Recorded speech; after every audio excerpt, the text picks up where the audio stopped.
A serial verb sentence is when a single subject performs two or more actions, one after another, and the verbs are just lined up. No and, no then. The basic structure looks like this: subject plus verb 1 plus verb 2. It's clean, it's efficient, and it's very natural in Chinese. The magic is in the relationship between the verbs. Let's break down the 3 most common patterns. First up is the most straightforward pattern, a simple sequence of actions. Verb 1 happens, and then verb 2 happens. It's all about chronological order. For example, 他下楼吃饭. Literally, this is, he descends stairs, eats a meal. You see, he has to go downstairs first before he can eat. The order is logical and fixed. In natural English, we'd say, he goes downstairs to eat. Here's another one. 我脱了鞋进屋. This means I took off my shoes and came into the room. Again, the sequence is clear. You take off your shoes before you enter. Notice the little particle le after the first verb phrase. It often shows the first action is completed, which really emphasizes the sequence. Now for our second pattern.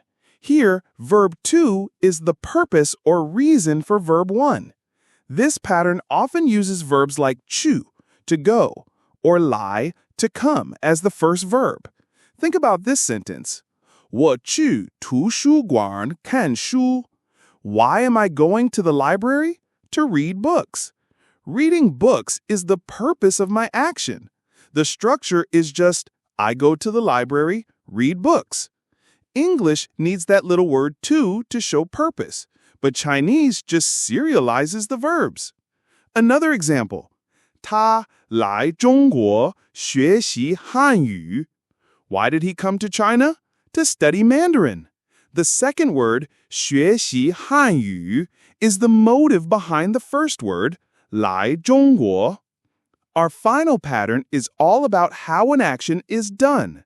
Here, verb 1 describes the manner or method of verb 2. A perfect example is 他开车上班. How does he go to work? He drives. 开车 is the method.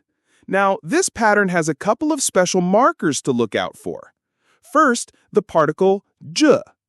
我们坐着聊天. Literally, we are sitting, chat. The 着attached to the first verb shows a continuous state. It tells us the manner in which we are chatting. How are we chatting? We're doing it while sitting. We are sitting and chatting. Another huge clue for this pattern is the verb 用, which means to use. 请大家用中文回答问题. What is the method for answering the questions? Using Chinese. The verb 用 makes it crystal clear that the first part is the method for the second part.